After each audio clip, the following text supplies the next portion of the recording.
Hi all മക്കളെ, കീം 2025 അലോട്ട്മെൻറ്റുമായി ബന്ധപ്പെട്ട് നിങ്ങൾക്കൊരു സന്തോഷ വാർത്തയുണ്ട്. അലോട്ട്മെൻറ്റുമായി ബന്ധപ്പെട്ട എല്ലാ വിവരങ്ങളും, എത്ര സീറ്റുകളുണ്ട്, എവിടെയാണ് ഏറ്റവും പ്രധാനപ്പെട്ട കോളേജുകളുള്ളത്, ഏത് രീതിയിലാണ് അലോട്ട്മെൻറ്റ് കൊടുക്കേണ്ടത്, ഈ വിവരങ്ങളെല്ലാം ഉൾക്കൊള്ളിച്ചുകൊണ്ട് സൈലം നിങ്ങൾക്കായി സൈലം കീം ഇൻഫോ സീരീസ് എന്നുള്ള പുതിയൊരു പ്രോഗ്രാം സ്റ്റാർട്ട് ചെയ്യുകയാണ്. ഈ ഒരു പ്രോഗ്രാമിൻ്റെ ആദ്യത്തെ എപ്പിസോഡാണത്. ഇതിലേക്ക് നമുക്ക് പോവാം. ഇന്ന് പ്രധാനപ്പെട്ട എല്ലാ കാര്യങ്ങളും ഒരു കംപ്ലീറ്റ് ഗൈഡ് ലൈൻസായി നമുക്ക് ഈ പ്രോഗ്രാമിലേക്ക് കൂടെ ഡിസ്കസ് ചെയ്യാം. അപ്പോൾ നേരെ നമുക്ക് വീഡിയോയിലേക്ക് പോകാം. മക്കളെ, കേരളത്തിൽ 12 സർക്കാർ കോളേജുകൾ, ഏകദേശം 25ഓളം സർക്കാർ നിയന്ത്രിത, അതായത് ഗവൺമെൻറ് സെൽഫ് ഫിനാൻസിങ് കോളേജുകൾ, 123ഓളം സ്വാശ്രയ കോളേജുകളുണ്ട്. ഇത് ശരിക്കും കാസർഗോഡ് നിന്ന് തിരുവനന്തപുരം വരെ ഇങ്ങനെ ചെതറിക്കിടക്കുകയാണ്. കാസർഗോഡ് ഒരു കോളേജ്, കാസർഗോഡിന് 2 കോളേജുണ്ട്. അത് കഴിഞ്ഞാൽ കണ്ണൂരേക്ക് വന്ന കോളേജുണ്ട്, വടകര കോളേജുണ്ട്. അത് കഴിഞ്ഞാൽ തലശ്ശേരി, വടകരയ്ക്ക് മുമ്പായിട്ട് തലശ്ശേരിയിൽ കോളേജുണ്ട്, കാലിക്കറ്റ് കോളേജുകളുണ്ട്. ഇങ്ങനെ നിരന്ന് കിടക്കുകയാണ്. അപ്പോൾ നമ്മളിതിനെക്കുറിച്ച് കൃത്യമായിട്ടൊരു ഐഡിയ വേണം. അപ്പോൾ എങ്ങനെയാണ് അലോട്ട്മെൻറ്റ് ചെയ്യുന്നത്, ആ കാര്യങ്ങളൊക്കെ വിശദമായിട്ട് നമുക്കൊന്ന് പരിശോധിക്കാം. ആദ്യമായിട്ട് നിങ്ങൾ മനസ്സിലാക്കേണ്ടത്, നമ്മൾ കീമിൽ എത്ര റാങ്ക് കിട്ടിക്കഴിഞ്ഞാലും, മേ ബി നിങ്ങൾക്ക് ആദ്യത്തെ 10 റാങ്കിനുള്ളിൽ വന്നു, 20 റാങ്കിനുള്ളിൽ വന്നു, 100 റാങ്കിനുള്ളിൽ വന്നു കഴിഞ്ഞാലും കൃത്യമായി അലോട്ട്മെൻറ്റ് പ്രോസസ്സിൽ പങ്കെടുത്ത് ഓപ്ഷൻ കൊടുക്കാതെ നിങ്ങൾക്ക് പ്രവേശനം ലഭിക്കുകയില്ല. എത്ര നല്ല റാങ്ക് ആയാലും, ഏറ്റവും മികച്ച, അഥവാ പത്രത്തിൽ ഫോട്ടോസൊക്കെ വന്ന ഏറ്റവും മികച്ച റാങ്ക് നേടിയ കുട്ടിയായി കഴിഞ്ഞാലും ഈ അലോട്ട്മെൻറ്റിൽ പ്രോസസ്സിൽ ഏത് സൈറ്റിലാണ് അലോട്ട്മെൻറ്റ് നടക്കുന്നത്? ce.kerala.gov.in. ഒന്നുകൂടെ ഞാൻ പറയാം, ce.kerala.gov.in എന്നുള്ള അലോട്ട്മെൻറ്റ് പ്രോസസ്സിൽ എന്നുള്ള വെബ്സൈറ്റിൽ നടക്കുന്ന അലോട്ട്മെൻറ്റ് പ്രോസസ്സിൽ പങ്കെടുത്ത് തൻ്റെ ഓപ്ഷൻസ് വ്യക്തമായിട്ടും രജിസ്റ്റർ ചെയ്യാതെ ആ കുട്ടിക്ക് സീറ്റ് ലഭിക്കുകയില്ല. അപ്പോൾ അതുകൊണ്ട് തന്നെ ഇത് വളരെ ഇമ്പോർട്ടൻ്റ് ആയിട്ടുള്ളൊരു പ്രോസസ്സാണ്. പിന്നെ വളരെ കോംപ്ലിക്കേറ്റഡ് ആണ് എല്ലാവരും പറയും. അത്ര കോംപ്ലിക്കേഷൻ ഒന്നുമില്ല. വളരെ സിമ്പിളായിട്ട് ഇന്നത്തെ വീഡിയോ മുഴുവനായിട്ടും കാണുക. ഈ വീഡിയോ കണ്ട് അവസാനിപ്പിക്കുമ്പോഴേക്ക് ഏകദേശം നല്ലൊരു ധാരണ നിങ്ങൾക്ക് ലഭിച്ചിട്ടുണ്ടാകും. ബാക്കി നമുക്ക് കമൻറ്റുകളിൽ നോക്കാമെന്ന്, നിങ്ങൾ കമൻറ്റുകൾ അയക്കാൻ നോക്കിയാൽ റിപ്ലൈ ചെയ്യും. അപ്പോഴെന്താ ശ്രദ്ധിക്കേണ്ടത്? സൈറ്റ് അഡ്രസ്സ് ഒന്നും കൂടെ പറയട്ടെ, ce.kerala.gov.in. അപ്പോഴടുത്തൊരു ചോദ്യം നിങ്ങളുടെ ഭാഗത്ത് നിന്ന് വരും, സാർ എപ്പോഴാണ് ഇത് തുടങ്ങുന്ന ഡേറ്റ് കൃത്യമായിട്ട് പ്രഖ്യാപിച്ചില്ല. എന്നാലും നമ്മൾ വിചാരിക്കുന്നത് ജൂലൈ 10th ഉള്ളിൽ, അതായത് ജൂലൈ ഒരു 2nd വീക്കിന് മുമ്പായിട്ട് തന്നെ നമുക്ക് ഈ അലോട്ട്മെൻറ്റ് പ്രോസസ്സ് ആരംഭിക്കും. ജൂലൈ 10th ആണ് ഏകദേശം ഡേറ്റ് കാണുന്നത്. അതിന് മുമ്പായിട്ടൊക്കെ ആരംഭിക്കും. ചിലപ്പോൾ 1-2 ദിവസങ്ങൾ അങ്ങോട്ട് പോയേക്കും. എന്ത് തന്നെയായാലും നിങ്ങൾ റെഡിയായിട്ട് നിൽക്കാം. ആദ്യം തന്നെ നമ്മൾ മനസ്സിലാക്കേണ്ട ഏറ്റവും പ്രധാനപ്പെട്ട കാര്യം എന്ന് പറയുന്നത്, നിങ്ങൾ എവിടെയാണ് പഠിക്കാൻ വേണ്ടി പോകുന്നത്? കാസർഗോഡാണോ, കണ്ണൂരാണോ, വയനാടാണോ, മലപ്പുറത്താണോ, ട്രിവാൻഡ്രത്താണോ, തൃശ്ശൂരാണോ? ഇതിൻ്റെ ഒരു ധാരണ ഉണ്ടാക്കണം. അതിന് കൃത്യമായിട്ടൊരു ധാരണ ഉണ്ടാക്കിയിട്ട് രണ്ടാമത്തെ ഒരു ചോദ്യമുണ്ട്. ഒരു എഞ്ചിനീയറിങ്ങിനെ സംബന്ധിച്ചിടത്തോളം ഭയങ്കര ഇമ്പോർട്ടൻ്റ് ആയിട്ടുള്ള കാര്യങ്ങളാണ്. ഇപ്പോൾ സാധാരണഗതിയിൽ ലക്ഷക്കണക്കിന് രൂപ, 70 ലക്ഷം 80 ലക്ഷമൊക്കെ പ്ലേസ്മെൻറ്റ് നൽകുന്ന ഒരുപാട് കോളേജുകളുണ്ട്. അതേപോലെ തന്നെ വളരെ നിസ്സാരമായ തുക പ്ലേസ്മെൻറ്റ് കിട്ടുന്ന, തീരെ പ്ലേസ്മെൻറ്റ് ലഭിക്കാത്ത കോളേജുകളുണ്ട്. ഇപ്പോൾ from which college you are studying എന്നുള്ളത് ഭയങ്കര ഇമ്പോർട്ടൻ്റ് ആണ്. And also which course you are studying. ഇപ്പോൾ ട്രഡീഷണൽ ആയിട്ടുള്ള കമ്പ്യൂട്ടർ സയൻസ് പോലുള്ള കോഴ്സുകളുടെ കൂടെ നിങ്ങൾ തീർച്ചയായിട്ടും AI ഡാറ്റാ സയൻസ്, ഈ കോഴ്സുകളൊക്കെ പരിഗണിക്കണം. അതിൻ്റെയൊക്കെ കാര്യങ്ങൾ ഇന്നത്തെ വീഡിയോയിൽ പറയും. അപ്പം എനിക്ക് പറയാനുള്ള ഏറ്റവും പ്രധാനപ്പെട്ട കാര്യം തന്നെയാണ്, ഈ കോളേജിനെ കുറിച്ചിട്ടും കോഴ്സിനെ കുറിച്ചും വ്യക്തമായ ധാരണ ഉണ്ടാക്കണം. അതുപോലെ ഞാൻ ഈ അലോട്ട്മെൻറ്റിനെ കുറിച്ചൊരു പ്രധാനപ്പെട്ട ഒരു കാര്യം, നിങ്ങൾക്ക് പലർക്കും അറിയാത്തൊരു കാര്യം പറയട്ടെ. 4 ഘട്ടങ്ങളിലാണ് അലോട്ട്മെൻറ്റ് നടക്കുന്നത്. നിങ്ങൾക്കറിയായിരിക്കും, കാരണം ഇതിലൊക്കെ കേട്ടിട്ടുണ്ടാകും. 4 ഡിഫറെൻറ്റ് സ്റ്റേജസ് ഉണ്ട്. എൻ്റെ പൊന്നു മക്കളെ, ആദ്യത്തെ ഈ നിങ്ങളെ ഏറ്റവും വലിയ ശ്രദ്ധക്കുറവാണ്. ഞാൻ കഴിഞ്ഞ പ്രാവശ്യമൊക്കെ അലോട്ട്മെൻറ്റ് ഹെൽപ്പ് ചെയ്തുകൊണ്ടും ഹെൽപ്പ് ലൈൻ കൈകാര്യം ചെയ്തുകൊണ്ടും പറയുകയാണ്. ഫസ്റ്റ് റൗണ്ടിലൊരു കോളേജ് കിട്ടി. അപ്പോൾ കുട്ടി എന്ത് ചെയ്യും? എനിക്ക് കോളേജ് താല്പര്യമില്ല. ആദ്യത്തെ ഒരു പോയിൻ്റ് അതാണ്. താല്പര്യമുള്ള കോളേജ് മാത്രം കൊടുക്കുക, താല്പര്യമുള്ള ബ്രാഞ്ച് മാത്രം കൊടുക്കുക. നിങ്ങൾക്ക് തലശ്ശേരി വീണ്ടും പറയുന്നതുകൊണ്ട് ബുദ്ധിമുട്ടാണ്, ഞാൻ ജസ്റ്റ് തലശ്ശേരി പറഞ്ഞു എന്നേ ഉള്ളൂ. ഓക്കെ, തൃശ്ശൂർ എവിടെയെങ്കിലും ആയിക്കോട്ടെ. തൃശ്ശൂർ ഒരു കോളേജിൽ നിങ്ങൾക്ക് മെക്കാനിക്കൽ താല്പര്യമില്ല, എന്നിട്ട് വീണ്ടും നിങ്ങൾ ആ കോളേജിൻ്റെ ഓപ്ഷൻ കൊടുക്കുന്നു. എന്നിട്ട് കിട്ടിക്കഴിഞ്ഞിട്ട് നിങ്ങൾ പറയാണ് എനിക്കത് താല്പര്യമില്ല, ഞാൻ പോകുന്നില്ല. നിങ്ങൾ അലോട്ട്മെൻറ്റ് പ്രോസസ്സ് പൂർണ്ണമായിട്ട് ഔട്ടാവും. 4 റൗണ്ടുകളുണ്ടെന്ന് പറഞ്ഞില്ലേ? റൗണ്ട് 1, റൗണ്ട് 2, റൗണ്ട് 3, ഒരു അഡീഷണൽ റൗണ്ട് കൂടി ഉണ്ടാവും. ഈ റൗണ്ട് 1 ഒരു കോളേജിൽ അഡ്മിഷൻ കിട്ടിയാൽ നിർബന്ധമായും ഫീസ് അടക്കണം. അവിടെ പോയി ജോയിൻ ചെയ്യേണ്ട, തൃശ്ശൂരാണെങ്കിൽ തൃശ്ശൂർ പോയി ജോയിൻ ചെയ്യുക. ഫിസിക്കലി അവിടെ പോയി ജോയിൻ ചെയ്യേണ്ട ആവശ്യമൊന്നുമില്ല. പക്ഷേ you have to pay the fees. അത് ഗവൺമെൻറ് നിർദ്ദേശിക്കുന്ന ആ ഫീസ്, അത് ഗവൺമെൻറ് അക്കൗണ്ടിലേക്ക് തന്നെയാണ് അടക്കുക. അത് കൃത്യമായിട്ട് അടച്ചു കഴിഞ്ഞാൽ നമുക്ക് ഒരു ഉദാഹരണം ഞാൻ പറയാം. നിങ്ങൾ ടോട്ടൽ എത്ര ഓപ്ഷൻസ് കൊടുക്കാം? ഉത്തരം പറഞ്ഞു, എത്ര ഓപ്ഷൻസ് കൊടുക്കാം? ഹൺഡ്രഡ്സ് ഓഫ് ഓപ്ഷൻസ് കൊടുക്കുക. 123 സെൽഫ് ഫിനാൻസിങ് കോളേജസ് ഉണ്ട്. ഞാൻ പറഞ്ഞില്ലേ, 25ഓളം ഗവൺമെൻറ് സെൽഫ് ഫിനാൻസിങ് കോളേജസ് ഉണ്ട്. പിന്നെ 12ഓളം ഗവൺമെൻറ് കോളേജുകളുണ്ട്. അപ്പോൾ ഓൾമോസ്റ്റ് നമുക്കൊരു 140, 150 എത്ര ഓപ്ഷൻസ് വേണം നിങ്ങൾക്ക് കൊടുക്കാം. ഈ ഓപ്ഷൻസ് കൊടുത്തു കഴിഞ്ഞ് അവിടെ അഡ്മിഷൻ കിട്ടിക്കഴിഞ്ഞാൽ അവിടെ എന്ത് ചെയ്യണം? ആ ഫസ്റ്റ് റൗണ്ടിൽ കിട്ടിയ കോളേജ് നിങ്ങൾ എന്ത് ചെയ്യണം? ഫീസ് അടക്കണം. കോളേജിലേക്കല്ല ഫീസ് അടക്കുന്നത്, സർക്കാരിൻ്റെ അക്കൗണ്ടിലേക്ക് തന്നെയാണ്. അതിനുശേഷം മേ ബി നിങ്ങൾ 100 ഓപ്ഷൻസ് കൊടുത്തു. മേ ബി നിങ്ങൾക്ക് 17ാമത്തെ ഓപ്ഷൻ കിട്ടി. എത്രാമത്തതാ? 17ാമത്തെ ഓപ്ഷൻ കിട്ടി. ഈ 17ാമത്തെ ഓപ്ഷൻ കിട്ടിക്കഴിഞ്ഞാൽ അതിൻ്റെ മുകളിലുള്ള ആ മറ്റ് ഓപ്ഷൻസിലേക്ക് നിങ്ങൾക്ക് പോകാനുള്ള അർഹതയുണ്ട്. അതിനെന്ത് ചെയ്യണം? അടുത്ത റൗണ്ട് വരുമ്പോൾ ഓപ്ഷൻ കൺഫർമേഷൻ കൊടുക്കണം. ഇപ്പോൾ ഓപ്ഷൻ കൺഫർമേഷൻ കൊടുത്തു കഴിഞ്ഞാൽ you are eligible for participating in the next round. അപ്പോൾ നിങ്ങൾക്ക് ആദ്യത്തെ 16 റൗണ്ട്. പക്ഷേ 18ാമത്തത് ഓട്ടോമാറ്റിക്കായി ഡിലീറ്റ് ആവും. അത് തപ്പി നടക്കണ്ട. 18, 19, 20, 21 പിന്നെ ഉണ്ടാവില്ല. കാരണം നിങ്ങൾ കൊടുത്ത പ്രിഫറൻസ് ഓർഡർ അതാണ്. നിങ്ങളെന്താണ് CEൻ്റെ സൈറ്റിൽ നിങ്ങൾ ഇൻപുട്ട് കൊടുക്കുകയാണ്. എനിക്ക് താല്പര്യമുള്ള കോളേജുകൾ ഇതാണ്, അതിൽ 17ാമത്തെ സ്ഥാനം ഇതാണ്. 18, 19 ഓട്ടോമാറ്റിക്കായി ഡിലീറ്റ് ആയി പോകും. അതുകൊണ്ട് ഹയർ ഓപ്ഷൻസ് എപ്പോഴും നിലനിർത്താൻ ശ്രദ്ധിക്കുക. ഒന്നും കൂടെ പറയാൻ ശ്രദ്ധിച്ച് കേട്ടോ. എന്ത് കേട്ടില്ലെങ്കിൽ ഈ സ്റ്റേറ്റ്മെൻറ്റ് കേൾക്കണം. ഹയർ ഓപ്ഷൻസ് നിലനിർത്താൻ ശ്രദ്ധിക്കുക. ഒന്നും കൂടെ പറയാം, ഹയർ ഓപ്ഷൻസ് നിലനിർത്താൻ ശ്രദ്ധിക്കണം. ഹയർ ഓപ്ഷൻസ് ഉണ്ടെങ്കിൽ മാത്രമേ നിങ്ങൾക്ക് റൗണ്ട് 2, റൗണ്ട് 3, റൗണ്ട് 4 പ്രവേശനം കിട്ടും. ഒരു ചെറിയൊരു എക്സാമ്പിൾ ഞാൻ പറയട്ടെ.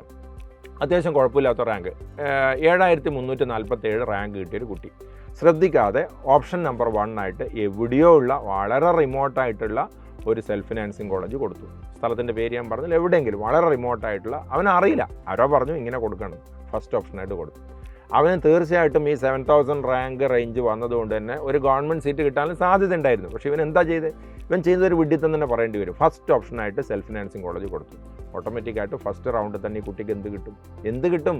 ഈ സെൽഫ് ഫിനാൻസിങ് കോളേജ് കിട്ടും. ഫീസ് എത്രയാണ്? 75,000 മുതൽ 1,30,000 രൂപ വരെയാണ് ഫീസ് റേഞ്ച്. സർക്കാർ കോളേജിലെ ഫീസ് എത്രയാണ്? സർക്കാർ കോളേജിൽ ആകെ 9,000 മാത്രമേ ഫീസുള്ളൂ. ഇനി അതുപോട്ടെ, ഈ സർക്കാർ നിയന്ത്രിത ഗവൺമെൻറ് സെൽഫ് ഫിനാൻസിങ്ങിൽ കിട്ടിയാൽ government self finance Kidangoor, Chengannur, അല്ലേ, ഈ നേരത്തെ പറഞ്ഞ തലശ്ശേരി, വടകര, കാസർഗോഡ്, ഇതൊക്കെ സർക്കാർ നിയന്ത്രിത കോളേജുകളാണ്. ഇവിടെയൊക്കെ കിട്ടിക്കഴിഞ്ഞാൽ നമുക്ക് 40,000 മുതൽ 60,000 വരെ. അവിടുത്തെ ഗവൺമെൻറ് സീറ്റും ഉണ്ട്, അവിടുത്തെ മാനേജ്മെൻറ്റ് സീറ്റും ഉണ്ട്. അതുകൊണ്ടാണ് 40,000 മുതൽ 60,000 വരെ എന്ന് പറയുന്നത്. അതും കിട്ടിയില്ല, ഗവൺമെൻറ്റിന് കിട്ടിയില്ല. കിട്ടിയത് ഏതാ? ഈ 1,00,000 രൂപയുടെ അടുത്ത് വരുന്ന സ്വാശ്രയ സീറ്റാണ്. ഇതിനാണ് ശ്രദ്ധക്കുറവ് എന്ന് പറയുന്നത്. ഈ ശ്രദ്ധക്കുറവ് എൻ്റെ വീഡിയോ കാണുന്ന ഒരു മക്കൾക്ക് ഉണ്ടാവാൻ പാടില്ല. അപ്പോൾ സൈഡിൽ നിങ്ങളുടെ കൂടെ തന്നെ ഉണ്ട്. ഏത് സമയത്ത് എല്ലാ ഗൈഡൻസും തന്ന് നമ്മുടെ കൂടെ തന്നെ ഉണ്ടാകും. ഈ വീഡിയോ സീരീസ് കംപ്ലീറ്റ് നമ്മൾ കണ്ടിന്യൂസ് ആയിട്ട് മുന്നോട്ട് കൊണ്ടുപോകും. ഇത് ആദ്യത്തെ ഒരു എപ്പിസോഡാണ്, ഇത് നന്നായിട്ട് കാണും. ഓക്കെ, അപ്പോൾ കാര്യങ്ങൾ മനസ്സിലായല്ലോ, ഇൻട്രൊഡക്ഷനായിട്ട് കാര്യങ്ങൾ മനസ്സിലായല്ലോ. അപ്പോൾ ഞാൻ ഈ പ്രധാനമായിട്ട് ഇപ്പോൾ സൂചിപ്പിച്ച കാര്യം എന്താ? അലോട്ട്മെൻറ്റ് വിവിധ റൗണ്ടുകൾ, 4 റൗണ്ടുകൾ അലോട്ട്മെൻറ്റ് ഉണ്ട്. 1ാമത്തെ റൗണ്ട്, 2ാമത്തെ റൗണ്ട്, 3ാമത്തെ റൗണ്ട്, 4ാമത്തെ റൗണ്ട്, അങ്ങനെ പോകുമ്പോൾ എന്ത് ചെയ്യണം? ഹയർ ഓപ്ഷൻസ് ഉണ്ടാവണം. പ്രിഫറൻസ് ഓർഡറിൽ നല്ല കുറച്ച് കോളേജുകൾ മുകളിൽ വെച്ചിട്ട് വേണം ഓർഡർ ഉണ്ടാക്കാൻ.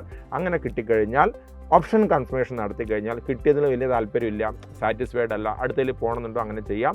ഒരു കാരണവശാലും വളരെ ലോവർ റേഞ്ചിലുള്ള കോളേജുകൾ ആദ്യഘട്ടത്തിൽ കൊടുക്കരുത്, ബുദ്ധിമുട്ടാവും. ക്ലിയർ ആയല്ലോ?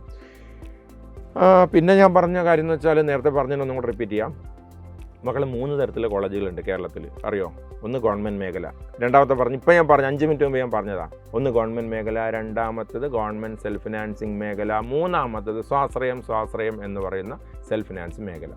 നമ്മളെപ്പോഴും ശ്രദ്ധിക്കേണ്ട കാര്യം എന്താ? നിങ്ങളുടെ റാങ്ക് റേഞ്ച് ഭയങ്കര ഇമ്പോർട്ടൻ്റ് ആണ്, നിങ്ങൾക്ക് കിട്ടിയ റാങ്ക്. പക്ഷേ എപ്പോഴും always try to get admission in government colleges. അതിനൊരു പവറാണ്. നിങ്ങൾ പഠിക്കുന്നത് government engineering college Trivandrum, college of engineering CET, അതായത് CET Trivandrum, TKM Kollam, RIT Kottayam, government engineering college Thrissur, NSS Palakkad, MA college Kothamangalam, ഇവിടെയൊക്കെ കിട്ടിയെന്ന് പറഞ്ഞു കഴിഞ്ഞാൽ ഗവൺമെൻറ് എഞ്ചിനീയറിംഗ് കോളേജ് കോഴിക്കോടാണ് പഠിക്കുന്നത് വെച്ചാൽ അതിനൊരു പവറുണ്ട്. അതിൻ്റെ അർത്ഥം മറ്റു കോളേജുകൾ മോശം എന്നല്ല. അപ്പോൾ maximum try to get admission in government colleges. അത് ഓപ്ഷൻ കൊടുക്കുമ്പോൾ പ്രത്യേകം ശ്രദ്ധിക്കുക. അത്യാവശ്യം നല്ലൊരു റാങ്ക് റേഞ്ചിൽ അവിടേക്ക് അഡ്മിഷൻ കിട്ടുന്നുണ്ട്, ശ്രദ്ധിക്കണം. പല കോഴ്സുകൾക്ക് അത്യാവശ്യം നല്ല റാങ്ക് റേഞ്ചിൽ, അത് ഞാൻ പറയും, വീഡിയോൻ്റെ അവസാനം പറയും, ശ്രദ്ധയോടെ ഒന്ന് കാണണേ. അപ്പോൾ ഈ കാര്യങ്ങളൊന്നും കൂടെ ഞാൻ ജസ്റ്റ് ഒന്ന് പറഞ്ഞ കാര്യങ്ങൾ, കോളേജസിൻ്റെ എണ്ണം ഞാൻ പറഞ്ഞു, വെബ്സൈറ്റിൻ്റെ കാര്യങ്ങൾ പറഞ്ഞു, എത്ര റൗണ്ടാണുള്ളതെന്ന് പറഞ്ഞു, പിന്നെ ഓപ്ഷൻ ലിസ്റ്റ് തയ്യാറാക്കണം. പിന്നെ എൻ്റെ ഒരു വീഡിയോ അല്ലെങ്കിൽ സൈലത്തിൻ്റെ ഒരു വീഡിയോ മാത്രമായിരിക്കില്ല നിങ്ങൾ കാണുന്നത്, പല വീഡിയോസ് ഉണ്ടാകും. അപ്പോൾ ചെറിയൊരു ബുക്ക്, ഒരു 5 രൂപ 10 രൂപയുടെ ഒരു സ്പ്രിംഗ് ടൈപ്പ് ബുക്ക്, ഏതെങ്കിലും ടൈപ്പ് ബുക്കായാലും അത് വാങ്ങിച്ചിട്ട് ഈ കിട്ടുന്ന ഇൻഫർമേഷൻസ് ഒക്കെ ഒന്ന് എഴുതി വെക്കുക. അങ്ങനെയാണ് കറക്റ്റായിട്ട് നമുക്ക് ഓപ്ഷൻ ലിസ്റ്റ്, അതിനാണ് ഓപ്ഷൻ ബുക്ക് എന്നാണ് ഞാൻ പറയുന്നത്. ഓപ്ഷൻ ബുക്ക് ഉണ്ടാക്കി. കാരണം നിങ്ങളുടെ ജീവിതത്തിൽ ഏറ്റവും നിർണായകമായ കാര്യമാണത്. ഈ കോളേജിൽ പഠിച്ചിട്ട് വേണം നിങ്ങൾക്ക് അതിമനോഹരമായ ക്യാമ്പസിൽ പഠിച്ചിട്ട് വേണം മികച്ച പ്ലേസ്മെൻറ്റ് കിട്ടുവാനും നല്ല രീതിയിൽ ഇൻകം കിട്ടുവാനും നിങ്ങളുടെ ലൈഫ് ഒന്ന് സെറ്റാക്കുവാനും, അല്ലേ? അപ്പോൾ അതിന് ഒരു ചെറിയൊരു ബുക്കൊക്കെ വാങ്ങിച്ച് സമയമെടുത്ത് അല്പം നേരം അതിന് സ്പെൻഡ് ചെയ്യുന്നതിലൊരു തെറ്റുമില്ല. ഓക്കെ, കൂടുതൽ പറഞ്ഞ് ബോറടിപ്പിക്കുന്നില്ല, നമുക്ക് നേരെ കാര്യത്തിലേക്ക് പോകാം. അപ്പോൾ മക്കളെ, എത്ര ബ്രാഞ്ചാണ് ഉള്ളതെന്ന് അറിയോ? എത്ര ബ്രാഞ്ചാണ് ഉള്ളത്? ഒരു ഗസ് പറഞ്ഞു, നിങ്ങളുടെ മനസ്സിൽ ഇപ്പോൾ തോന്നുന്ന ഒരു നമ്പർ പറഞ്ഞു. Engineer, how many branches are for engineer എന്ന് പറഞ്ഞു? 3, 4, 5? പെട്ടെന്ന് മനസ്സിലേക്ക് വരുന്ന ബ്രാഞ്ച് ചെയ്ത് computer science, okay, mechanical, okay, electrical, okay, electronics, automobile. കഴിഞ്ഞോ? 52 ബ്രാഞ്ചുകളുണ്ട്. കേരള സർക്കാരിൻ്റെ അലോട്ട്മെൻറ്റ് വഴി 52 ബ്രാഞ്ചസ്. ഇത് ഞാനിപ്പോൾ കാണിച്ചു തരാം, ഡിസ്പ്ലേ ഇപ്പോൾ കാണിച്ചു തരാം. 52 ബ്രാഞ്ചസ്. ഞാൻ നിങ്ങൾക്ക് ജസ്റ്റ് കോളേജിൻ്റെ ലിസ്റ്റും ബ്രാഞ്ചസ് ലിസ്റ്റൊക്കെ ഇപ്പോൾ ഡിസ്പ്ലേയിൽ നിന്ന് കാണുന്നുണ്ടല്ലോ, കാണുന്നില്ലേ? ഇതാ ഈ ഡിസ്പ്ലേയിൽ. ഇപ്പോൾ നിങ്ങൾ നോക്കി, ഞാൻ ആദ്യം പറയുമ്പോൾ നിങ്ങൾ വിചാരിച്ചില്ല തള്ളുകയാണെന്ന്. 52 ബ്രാഞ്ചസ് ഉണ്ട്. 52. കമ്പ്യൂട്ടർ സയൻസിന് എത്ര ബ്രാഞ്ചസ് ഉണ്ട്? സിവിൽ എഞ്ചിനീയറിംഗിലേക്ക് വരുന്ന സമയത്ത്, ഇലക്ട്രോണിക്സിലേക്ക് വരുന്ന സമയത്ത് അതിന് എത്ര ബ്രാഞ്ചുകളുണ്ട്? ഇപ്പോൾ എ ഒക്കെ വന്നതിനോട് കൂടിയിട്ട് എയിൻ്റെ തന്നെ ഡിഫറെൻറ്റ് ബ്രാഞ്ചസ് ഉണ്ട്. 52 ബ്രാഞ്ചുകളുണ്ട്. അപ്പോൾ ഇത് കുറച്ച് കോംപ്ലിക്കേറ്റഡ് ആണ്. ഒരു നീറ്റ് അലോട്ട്മെൻ്റ് ഒക്കെ ആണെങ്കിൽ MBBS BDS കഴിഞ്ഞു, BAMS, ഹോമിയോ. പക്ഷേ ഇത് കുറച്ച് പണിയുണ്ട്. 123 കോളേജുകൾ സെൽഫ് ഫിനാൻസിങ്ങിൽ തന്നെയുണ്ട്. 52 ബ്രാഞ്ചസ് ഉണ്ട്. അപ്പോൾ ഇതൊക്കെ കൂടിയിട്ട് അതുകൊണ്ട് നമ്മൾ സീരിയസ് ആയിട്ട് ചെയ്യുന്നു. ഓക്കെ, അപ്പോൾ ബ്രാഞ്ചിൻ്റെ കാര്യം ഞാൻ പറഞ്ഞു. പിന്നെ നമുക്ക് ഫീസിൻ്റെ കാര്യം ഞാൻ പറഞ്ഞു. ഏറ്റവും കുറഞ്ഞ ഫീസിൽ ഗവൺമെൻറ് കോളേജുകൾ അതിൽ അഡ്മിഷൻ കിട്ടും. മക്കളെ, ഇനി നമുക്ക് എന്താ ചെയ്യേണ്ടത്? നമുക്ക് ഓരോ ബ്രാഞ്ചുകളായിട്ട് അതിന് നിങ്ങൾക്കൊരു ആകാംക്ഷ ഉണ്ടാവും. ഓരോ ബ്രാഞ്ചുകളായിട്ട് എത്ര റാങ്ക് വരെ കിട്ടിക്കഴിഞ്ഞാൽ പ്രവേശനം കിട്ടും നോക്കിയാലോ. മക്കളെ, ഫസ്റ്റ് നമുക്ക് BPharmയിലേക്ക് പോയാലോ. കാരണം കുറേ കമൻറ്റുകൾ, സാർ ഞങ്ങൾ BPharmകാരെ ആരും പരിഗണിക്കുന്നില്ല, ഞങ്ങൾ എന്താണ് ഇങ്ങനെ അവഗണിക്കുന്നതൊക്കെ പറഞ്ഞിട്ട് കുറേ കമൻറ്റുകളുണ്ട്. നമുക്ക് BPharmയിലേക്ക് ഒന്ന് പോകും. ഒരു 5 മിനിറ്റ് കൊണ്ട് BPharm കംപ്ലീറ്റ് ചെയ്തിട്ട് നമുക്ക് ബാക്കി ഇതിലേക്ക് പോകും. BPharmൻ്റെ സാധ്യതകളെക്കുറിച്ച് പറയുന്ന സമയത്ത് ഒരുപാട് പറയാൻ സമയമില്ല. എന്നാലും ഫാർമസി ഇൻഡസ്ട്രി ശരിക്കും ഭയങ്കര ബൂമിങ്ങിലാണുള്ളത്. കോവിഡിന് ശേഷം ഫാർമസി ഇൻഡസ്ട്രിയിൽ വന്ന ഭൂമി. നിങ്ങൾക്ക് ലോകത്തിൽ എവിടെ പോയാലും ഒരു ജോലി കിട്ടാൻ സാധ്യതയുള്ളൊരു കോഴ്സാണ് BPharm. അതിൻ്റെ കൂടെ MPharm ഒക്കെ എടുക്കുകയാണ് തീർച്ചയായിട്ടും. GCCയിലായിക്കഴിഞ്ഞാലും യൂറോപ്യൻ കൺട്രീസിലായിക്കഴിഞ്ഞാലും ചില പരീക്ഷകൾ അവിടെ പോയിട്ട് പാസ്സാവണം. എന്നാലും അത്യാവശ്യം കുഴപ്പമില്ലാത്ത ഒരു കരിയർ ഓപ്ഷനാണ് BPharm. മക്കളെ, BPharmന് കേരളത്തിലെ 5 ഗവൺമെൻറ് കോളേജുകളാണുള്ളത്. ഏതൊക്കെയാണ് അത് ഈ ഡിസ്പ്ലേ കാണുന്നുണ്ട് നിങ്ങൾക്ക്? ആലപ്പുഴ, കണ്ണൂർ, കോഴിക്കോട്, കോട്ടയം, ട്രിവാൻഡ്രം. കാണുന്നുണ്ടോ ഡിസ്പ്ലേ? കാണുന്നുണ്ടോ? കാണാൻ പറ്റുന്നുണ്ടല്ലോ. അത്യാവശ്യം കുഴപ്പമില്ലാത്ത രീതിയിൽ ഒരു ഡിസ്പ്ലേ ഇപ്പോൾ ഞാൻ കാണിക്കുന്നുണ്ട്. ഒന്ന് ശ്രദ്ധിച്ച് നോക്കണേ. സ്ക്രീൻഷോട്ട് എന്ത് വേണമെങ്കിലും എടുത്തോളൂ. ആലപ്പുഴയിൽ ജനറൽ വിഭാഗത്തിൽ 1471 റാങ്ക് വരെ പോയിട്ടുണ്ട്. ഇത് സെക്കൻഡ് റൗണ്ടാണ്. അതിനുശേഷം ഒരു സ്ട്രേ വേക്കൻസി അല്ലെങ്കിൽ ഒരു അഡീഷണൽ അലോട്ട്മെൻ്റ് ഒക്കെ കുറച്ചും കൂടെ മുന്നോട്ട് പോയിട്ടുണ്ട്. ഈ റാങ്കിന് ഉറപ്പായിട്ടും കിട്ടും. അതിൻ്റെ മുകളിലത്തെ റാങ്കിനും കിട്ടും. കുറച്ചും കൂടെ മുന്നോട്ട് പോവാം. ഒരു അപ്രോക്സിമേറ്റ് നമ്പറാണ് ഞാൻ പറയുന്നത്. 1471 വരെ ആലപ്പുഴയിൽ ജനറൽ വിഭാഗത്തിന് പോയിട്ടുണ്ട്. നിങ്ങൾ ഈഴവ കമ്മ്യൂണിറ്റി ആണെങ്കിൽ 2111 വരെ പോയിട്ടുണ്ട്. മുസ്ലിം വിഭാഗമാണെങ്കിൽ 1554 വരെ പോയിട്ടുണ്ട്. ഈ മുസ്ലിം വിഭാഗത്തിന് ഇതൊക്കെ ജനറൽ റാങ്കാണ് കേട്ടോ, കാറ്റഗറി റാങ്ക് അല്ല. ജനറൽ റാങ്കാണ്. 2 ടൈപ്പ് റാങ്ക് ഉണ്ടാവും, ജനറൽ റാങ്കും കാറ്റഗറി റാങ്കും. ഇപ്പോൾ കാറ്റഗറി റാങ്ക് വന്നിട്ടില്ല, അത് വരും. ജനറൽ റാങ്കാണ് പറഞ്ഞത്. അതായത് ഒരു മുസ്ലിം വിഭാഗത്തിലെ കുട്ടിക്ക് 1554 റാങ്ക് വരെ BPharmന് വന്നു കഴിഞ്ഞാൽ എവിടെ കിട്ടിയിട്ടുണ്ട്? ആലപ്പുഴ കിട്ടിയിട്ടുണ്ട്. പിന്നെന്താ? EWS. ഇതെന്താണ് EWS? EWS എന്ന് വെച്ചാൽ ഈ മുന്നോക്ക വിഭാഗത്തിൽ, ഫോർവേഡ് കാസ്റ്റിൽപ്പെട്ട സാമ്പത്തികമായിട്ട് പിന്നോക്കം നിൽക്കുന്ന ആൾക്കാരാണ് EWS. നിങ്ങൾ എപ്പോഴും ശ്രദ്ധിക്കേണ്ട ഒരു കാര്യം, നിങ്ങൾക്ക് EWSന് എലിജിബിലിറ്റി ഉണ്ടെങ്കിൽ എന്തായിട്ടത് ആ സർട്ടിഫിക്കറ്റ് വാങ്ങണം. ഇനി പറ്റില്ല. ഇനിയിപ്പോൾ നിങ്ങളുടെ ആരെങ്കിലും കുട്ടികളോ ഉണ്ടെങ്കിൽ പറഞ്ഞു കൊടുക്കണം. കാരണം 10% to 12% വരെയൊക്കെ പല കോഴ്സുകളിലും എന്തുണ്ട്? EWSന് സംവരണമുണ്ട് കേട്ടോ. അപ്പോൾ നിങ്ങൾ മുന്നോക്ക ഫോർവേഡ് കാസ്റ്റാണ്, എനിക്ക് റിസർവേഷൻ ഒന്നും ഇല്ലല്ലോ എന്ന് പറഞ്ഞ് വിലപിക്കേണ്ട. അവർക്കാണ് EWS. സാമ്പത്തികമായിട്ട് പിന്നോക്കം നിൽക്കുകയാണെങ്കിൽ ആ സർട്ടിഫിക്കറ്റ് വാങ്ങിച്ചു കഴിഞ്ഞാൽ ഒരുപാട് ആനുകൂല്യങ്ങളുണ്ട്. അപ്പോൾ EWS കണ്ടോ 3502 റാങ്ക് വരെ പോയിട്ടുണ്ട്. നോക്കിയേ, ജനറൽ വിഭാഗക്കാരന് 1471 ആകുമ്പോൾ EWSകാരന് എത്ര വരെ കിട്ടിയാലും കിട്ടും? 3502. അതുകൊണ്ട് നമ്മൾ കിട്ടാൻ അർഹതയുണ്ടെങ്കിൽ അത് വാങ്ങണം കേട്ടോ, മക്കളെ മറക്കല്ലേ. പിന്നെ SC/ST വിഭാഗക്കാർക്ക് 3309, 4730 റാങ്ക് വരെ കിട്ടിക്കഴിഞ്ഞാൽ BPharmന് ആലപ്പുഴ കിട്ടും. ഫാസ്റ്റായിട്ടൊന്ന് വായിക്കട്ടെ. ഇത് വായിക്കുന്നതിൽ അർത്ഥമൊന്നുമില്ല, ഓൾറെഡി നിങ്ങൾക്ക് ഡിസ്പ്ലേ കാണാൻ പറ്റുന്നുണ്ട്. കണ്ണൂരാണെങ്കിൽ ജനറലിന് 1403, ഈഴവ 2234, മുസ്ലിം 1497. പെട്ടെന്ന് ഞാൻ വായിച്ചു പോവാം. EWS കണ്ടോ വീണ്ടും കൂടി 4231, SC/ST വിഭാഗക്കാർ 4116, 12227 വരെ പോയിട്ടുണ്ട്. കോഴിക്കോട് എത്രയാണ്? പക്ഷെ കോഴിക്കോട് ഭയങ്കര ടൈറ്റ് ആട്ടോ BPharmമാർക്ക്. കോഴിക്കോട് മെഡിക്കൽ കോളേജ് ഉണ്ടല്ലോ, റേറ്റിംഗിൽ എയിംസിനൊക്കെ കടത്തി വിട്ടുന്ന തോന്നുന്നു. ആ ലെവലിലേക്കാണ് പോകുന്ന കാര്യങ്ങൾ. അടിപൊളിയാണ്. ഭയങ്കരമായിട്ടുള്ള രീതിയിലുള്ള റേറ്റിംഗ്. രാജ്യവ്യാപകമായിട്ട് കുട്ടികൾ കോഴിക്കോടൊക്കെ ഇങ്ങനെ പ്രിഫർ ചെയ്യാം. അപ്പോൾ കോഴിക്കോട് പലതും ഉണ്ട് അല്ലേ, നല്ല സ്ഥലമാണ്, അതുകൊണ്ടായിരിക്കാം. ശരി, അങ്ങനെ കോഴിക്കോട് 360 റാങ്ക് വരെയാണ് ജനറൽ വിഭാഗത്ത് പോയത്. 522 വരെ ഈഴവിലും. കണ്ടോ വ്യത്യാസം കണ്ടോ മറ്റു കോളേജുകളും കോഴിക്കോടായിട്ട്. 443 മുസ്ലിം വിഭാഗത്തിൽ പോയത്. EWS കണ്ടോ കയറി 1841, SC/STക്ക് 2492, 8160 വരെയും പോയിട്ടുണ്ട്. കോട്ടയം എത്രയാ? 1468 വരെ ജനറൽ വിഭാഗക്കാർക്കും അതിന് മുകളിൽ പോവേ ഒരു 10-300 റാങ്കും കൂടെ അങ്ങോട്ട് പോകും അടുത്ത റേഞ്ചൊക്കെ വരുമ്പോൾ. ഈഴവക്കാർക്ക് 2254, മുസ്ലിം 1646, EWS വീണ്ടും കയറി 3629, SC/ST വിഭാഗം 4157, 8363. ട്രിവാൻഡ്രത്തെ ബിഫാമിൻ്റെ ക്യാമ്പസ്, മെഡിക്കൽ കോളേജ് ക്യാമ്പസിൽ ട്രിവാൻഡ്രത്ത് 1123 വരെയാണ് ജനറൽ വിഭാഗത്തിന് പോയത്. ഈഴവ വിഭാഗത്തിന് 1908, മുസ്ലിം വിഭാഗത്തിന് 1338, EWS വിഭാഗത്തിന് 2876, SC/ST വിഭാഗത്തിന് 3464, 7279. ഇതാണ് ഗവൺമെൻറ് മേഖലയിൽ.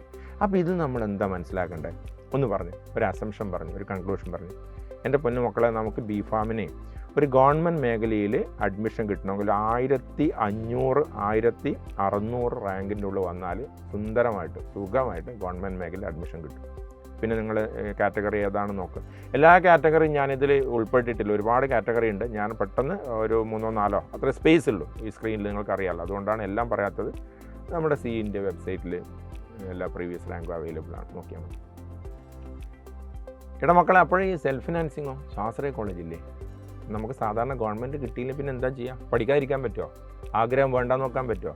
അല്പം ലോൺ എടുത്തിട്ടോ അല്ലെങ്കിൽ കുറച്ച് കഷ്ടപ്പെട്ടിട്ടാണെങ്കിൽ സെൽഫ് ഫിനാൻസിങ് കോളേജ്. അപ്പം നമ്മുടെ എപ്പോഴെന്ന് വെച്ചാൽ നമ്മൾ ഉണ്ടാവുന്ന നമ്മുടെ മിസ്റ്റേക്സ് തിരുത്താനുള്ള അവസരമാണ്. ശരി, നിങ്ങൾ മാക്സിമം വർക്ക് ചെയ്തിട്ടുണ്ടാവും, റിസൾട്ട് ഇങ്ങനെയാണ് കിട്ടിയത്.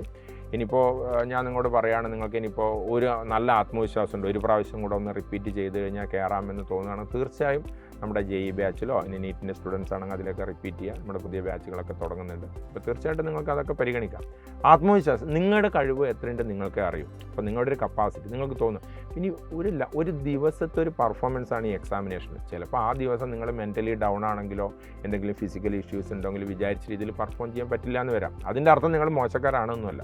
അപ്പോൾ അതുകൊണ്ട് തന്നെ അവർ കറക്റ്റ് പ്ലാനിങ് ചെയ്യാം. ഇനി ഈ വർഷത്തെ റാങ്ക് വെച്ചിട്ട് പോകാനാണെങ്കിൽ ഈ സാധ്യതകൾ നോക്കാം. ഇനി അതല്ല, ഐ ഹാവ് ദ കോൺഫിഡൻസ്, ഒരു പ്രാവശ്യം കൂടെ ഞാൻ ട്രൈ ചെയ്യാം. സൈല് നിങ്ങളെ കാത്തിരിക്കുകയാണ്. തീർച്ചയായിട്ടും പുതിയ ബാച്ചുകൾ JEE നീറ്റിലൊക്കെ സ്റ്റാർട്ട് ചെയ്തിട്ടുണ്ട്, അതൊക്കെ ഉപയോഗപ്പെടുത്തുക.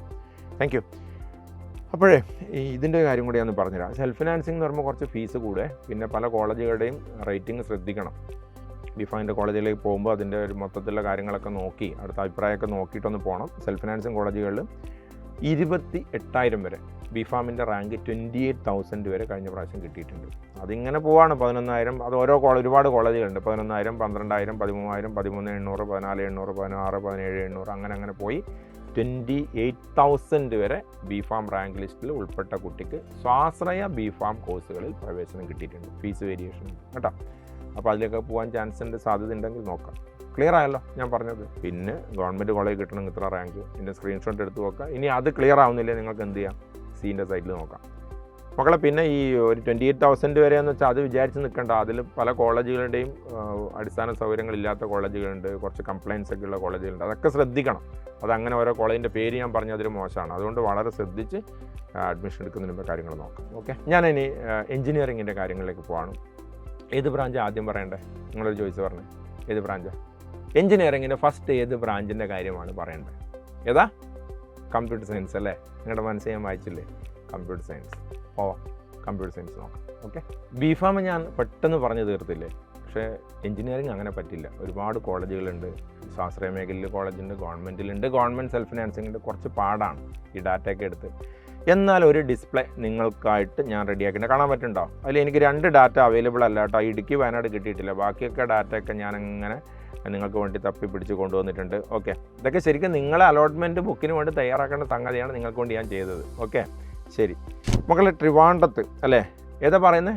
Computer science. ഡിസ്പ്ലേ കാണുന്നുണ്ടോ? കമ്പ്യൂട്ടർ സയൻസിൻ്റെ 2024 സെക്കൻഡ് റൗണ്ട്. അതിനുശേഷം റൗണ്ട് നടന്നിട്ടുണ്ട്. അത് ഡാറ്റ അവൈലബിൾ അല്ല, ഇപ്പോഴും അവൈലബിൾ ഡാറ്റ വെച്ചിട്ടാണ്. ഈ റാങ്കിന് ഉറപ്പായിട്ടും കിട്ടും. ഇതിൻ്റെ കുറച്ച് അങ്ങോട്ട് ഒരു 300, 400, 500 up to 1000 വരെയൊക്കെ വന്നാലും സാധ്യതകളുണ്ട് ലാസ്റ്റ് റൗണ്ടിൽ. ഇതിന് ഉറപ്പായും കിട്ടും, അതാണ് പറയുന്നത്. ട്രിവാൻഡ്രം നമ്മളെ CET എന്ന് പറയുന്ന TV എന്നാണ് കോഡ് അല്ലേ? CETൻ്റെ കോഡ് CET എന്നല്ല ഉള്ളത്. അത് വളരെ ശ്രദ്ധിക്കണേ. ഞാൻ ഈ അലോട്ട്മെൻറ്റ് കോഡ് ശരിക്കും ട്രിവാൻഡ്രത്ത് എത്ര കോളേജുണ്ട്? ട്രിവാൻഡ്രത്ത് ബാട്ടൺ ഹിൽ എന്ന് പറഞ്ഞ സ്ഥലത്തൊരു കോളേജുണ്ട്, CET ഉണ്ട്. ഈ ട്രിവാൻഡ്രം എന്ന് പറയുമ്പോൾ ചാടി കയറി കൊടുക്കരുത്. അതേപോലെ തന്നെ എനിക്കൊന്ന് കൊല്ലത്ത് പെരുമൺ എന്ന് പറഞ്ഞ സ്ഥലത്തൊരു കോളേജുണ്ട്, വേറെ സ്ഥലത്ത് കോളേജുണ്ട്. അപ്പോൾ ഈ സ്ഥലത്തിൻ്റെ പേര് മാത്രം നോക്കാം. കാസർഗോഡ് 2 കോളേജുണ്ട്. അപ്പോൾ ശരിക്കും ശ്രദ്ധിച്ച് കൊടുക്കണം. ഈ ശ്രദ്ധക്കുറവ്, നെർവസ്നെസ് ഒക്കെ ഉള്ള ആൾക്കാർ എപ്പോഴും അലോട്ട്മെൻറ്റിൽ എന്തെങ്കിലും രീതിയിൽ മിസ്റ്റേക്സ് ഉണ്ടാകും. അപ്പോൾ നല്ലോണം ശ്രദ്ധിച്ച് അല്ലേ ചെയ്യുക, നല്ലോണം പ്രാർത്ഥിച്ചിട്ടൊക്കെ ചെയ്യുക കേട്ടോ. ഓക്കെ, ശരി, അങ്ങനെ തന്നെ ഞാൻ പറയാം, കാരണം നല്ല ശ്രദ്ധ വേണം. CET ട്രിവാൻഡ്രം TV എന്ന് പറഞ്ഞ CET-യിൽ ജനറൽ വിഭാഗത്തിന് 530 റാങ്ക്, നല്ല ടൈറ്റാണ് CET-യിൽ അല്ലേ. ശരിക്കും കേരളത്തിലെ തന്നെ ഏറ്റവും മികച്ച എഞ്ചിനീയറിംഗ് കോളേജ് ആയതുകൊണ്ട് ടൈറ്റ് അല്ലാതിരിക്കുമോ. 530 റാങ്ക് വരെയാണ് നമ്മുടെ CET-യിൽ ജനറൽ കാറ്റഗറി പോയത്. ഈഴവയാകുമ്പോൾ അത് 791 വരെ, കുറച്ച് സ്പീഡായി വായിക്കാം അല്ലേ. 799 വരെ പോയിട്ടുണ്ട്, കാണുന്നുണ്ടല്ലോ ഡിസ്പ്ലേ അല്ലേ. മുസ്ലിം ആണെങ്കിൽ 815. അപ്പോൾ നിങ്ങൾ എന്നോട് ചോദിക്കുകയാണ്, സാറേ 530 സ്റ്റോപ്പായോ? ഇല്ല, മുന്നോട്ട് പോയിട്ടുണ്ട്. അപ്പോൾ കുറച്ചും കൂടെ ഒരു 500 റാങ്ക് വരെ മുന്നോട്ട് വന്നാൽ നിങ്ങൾക്ക് എക്സ്പെക്റ്റ് ചെയ്യാം. ഇതിൻ്റെ ഒരു ഫൈനൽ ലിസ്റ്റ് ഇപ്പോൾ അവൈലബിൾ അല്ല, അത് ഞാൻ അടുത്തൊരു സീരീസിൽ ഉറപ്പായിട്ട് ഞാൻ കാണിച്ചു തരാം. ലാസ്റ്റ് റൗണ്ടിൽ, ഇത് സെക്കൻഡ് റൗണ്ടിൻ്റെ റാങ്കാണ് ഞാൻ പറഞ്ഞിരിക്കുന്നത് കേട്ടോ, 2ാം ഘട്ട അലോട്ട്മെൻറ്റ്. EWS കണ്ടോ, ഏകദേശം 1000 അടുത്ത് 996 വന്നു. SC/ST വിഭാഗക്കാർക്ക് 6322, 10,000 അറൗണ്ട് 10,000 കൂടെ വന്നിട്ടുണ്ട്. 1717 വരെ വന്നിട്ടുണ്ട്. പിന്നെ നിങ്ങൾ മനസ്സിലാക്കേണ്ട ഒരു കാര്യം, ഈ കുട്ടികൾ കൊടുത്ത പ്രിഫറൻസ് ഓർഡർ നോക്കിയാൽ ഏകദേശം കോളേജുകളെക്കുറിച്ച് ധാരണ കിട്ടും. ഈ പ്രിഫറൻസ് ഓർഡർ ഞാൻ പറയുന്നത് ഒരു കാരണവശാലും ഒരു കോളേജിനെ മോശമാക്കി കാണിക്കാനോ മറ്റൊന്നിനെ നല്ലതാക്കി കാണിക്കാനോ അല്ല. ഒന്നും കൂടെ ഞാൻ പറയാം, പ്രിഫറൻസ് ഓർഡർ പറയുന്ന ഒരിക്കലും അപ്പോഴേ ചിലപ്പോൾ തൃശ്ശൂരൊക്കെയുള്ള ആൾക്കാർ എന്താ സാറേ ഞങ്ങൾ തൃശ്ശൂരിനെ മോശമാക്കിയത്, ഒരിക്കലും അല്ല. പിന്നെ എന്തിനാ ഈ ഓർഡർ പറയുന്നത് നമ്മൾ കഴിഞ്ഞ പ്രാവശ്യം കുട്ടികൾ കൊടുത്ത ഡാറ്റ വെച്ചിട്ട് ഉണ്ടാക്കിയ ഒരു അനാലിറ്റിക്സ് മാത്രമാണ് കേട്ടോ. ഞാൻ ജസ്റ്റ് അനലൈസ് ചെയ്യുമ്പോൾ കിട്ടിയാണ്. അതിൻ്റെ അർത്ഥം ഇതിന് താഴെ വന്നത് മോശം എന്നല്ല, ഒരിക്കലും അങ്ങനെ ചിന്തിക്കരുത് കേട്ടോ. ഓർഡർ ഇതാണ്, കുട്ടികൾ പ്രിഫറൻസ് കൊടുത്ത ട്രിവാൻഡ്രം, പിന്നെ പിള്ളേർ പ്രിഫറൻസ് കൊടുത്ത തൃശ്ശൂർ, പിന്നെ TKM എവിടെയാണ്? കൊല്ലത്ത് അല്ലേ, TKM. പിന്നെ MA കോളേജ് കോതമംഗലം, പിന്നെ Kottayam Rajiv Gandhi Institute of Technology Kottayam, പിന്നെ കണ്ണൂർ, പിന്നെ NSS പാലക്കാട്, പിന്നെ ഇടുക്കി വയനാട് ഓൾമോസ്റ്റ് സെയിം റേഞ്ചിൽ വരുന്നതാണ്. ഇതാണ് ഒരു പ്രിഫറൻസ് ഓർഡർ. അപ്പോൾ എന്നെ പറയല്ലേ, ഞാനത് എൻ്റെ ഒരു വ്യക്തിപരമായ കാര്യത്തിന് വെച്ചിട്ട് ഒന്നുമല്ല, അത് just based on the last rank details കേട്ടോ. നിങ്ങൾ കണ്ണൂരുകാരാണ്, നിങ്ങൾക്ക് ഫസ്റ്റ് ഓർഡർ കണ്ണൂർ കൊടുക്കാം. പൊതുവെ കുട്ടികൾ പ്രിഫറൻസ് കൊടുത്തതിന് പറഞ്ഞു എന്നേ ഉള്ളൂ. ഒരു കോളേജ് നല്ലത് മോശം ഞാൻ പറഞ്ഞിട്ടില്ല, അത് പ്രത്യേകം ക്ലാരിഫൈ ചെയ്യുകയാണ്. ഓക്കെ, അപ്പോൾ നമ്മുടെ ഈ ഡിസ്പ്ലേയിൽ കാണുന്ന കാര്യങ്ങൾ പിന്നെ എന്തിനാണ് വായിച്ചുകൊണ്ടിരിക്കുന്നത്, കാണുന്നില്ലേ? തൃശ്ശൂർ എത്ര വരെ പോയി? ഞാൻ ചോദിക്കാം, നിങ്ങൾ ഉത്തരം പറഞ്ഞു. തൃശ്ശൂർ എത്ര വരെ പോയാൽ? 1004 വരെ പോയിട്ടുണ്ട് തൃശ്ശൂർ. അല്ല, ഈഴവയോ 1099, മുസ്ലിം വിഭാഗം 1107, EWS 1612, SC വിഭാഗം 7954, 22,000 വരെ ST വിഭാഗം പോയിട്ടുണ്ട്. സ്പീഡാക്കാം അല്ലേ. TKM-ലോ 1500. ആ ജനറൽ വിഭാഗത്തിൻ്റെ റാങ്ക് മാത്രം ഞാനൊന്ന് വായിച്ചു പോവാം. ബാക്കി നിങ്ങളുടെ കാറ്റഗറി ഏതാ നോക്കിയിട്ട് അങ്ങ് ചെയ്താൽ മതി. TKM-ൽ 1567, MA കോളേജ് കോതമംഗലത്തേക്ക് ഇതങ്ങനെ കൂടി വരുന്നുണ്ടോ? 1944, കോട്ടയം എത്തുമ്പോഴത്തേക്ക് 2445, കണ്ണൂർ എത്തുമ്പോഴത്തേക്ക് അത് 3019, NSS പാലക്കാട് എത്തുമ്പോഴത്തേക്ക് 3031. ഇടുക്കി വയനാട് അവൈലബിൾ അല്ല, എന്നാലും അതൊരു എൻ്റെ ഒരു അസംഷൻ പ്രകാരം ഒരു 5,000 6,000 റേഞ്ചിലേക്ക് എത്തിയിട്ടുണ്ട്. കറക്റ്റ് ഡാറ്റ ഞാൻ അടുത്ത വീഡിയോയിൽ തരാം കേട്ടോ. ഈഴവ വിഭാഗം. അപ്പോൾ നമുക്ക് ഇതിൽ നിന്ന് മനസ്സിലാവുന്നൊരു കാര്യം എന്താ, ഓൾമോസ്റ്റ് അത്യാവശ്യം കുഴപ്പമില്ലാത്തൊരു കോളേജിൽ കമ്പ്യൂട്ടർ സയൻസിന് പ്രവേശനം കിട്ടണമെങ്കിൽ ജനറൽ വിഭാഗത്തിൽ പെട്ട ഒരു കുട്ടിയുടെ റാങ്ക് ഓൾമോസ്റ്റ് ഒരു 3,100 3,200 എത്തിക്കഴിഞ്ഞാൽ സെക്കൻഡ് റൗണ്ടിൽ തന്നെ കിട്ടും. ഒന്ന് കാത്തിരുന്നാൽ കുറച്ചും കൂടി നല്ല റാങ്കിന് കിട്ടും. മക്കളെ, പിന്നെ ഈഴവ അത് നിങ്ങൾ നോക്കിയാൽ മതി. ഇതാ ഈഴവ എത്രയാണ്, മുസ്ലിം എത്ര കാണുന്നില്ലേ, അത് നോക്കിയാൽ നിങ്ങൾക്ക് മനസ്സിലാവും മാക്സിമം എത്രയൊക്കെ പോയിട്ടുണ്ട്. Okay, but remember this is only second round data. Further data will be available in the next video. Okay.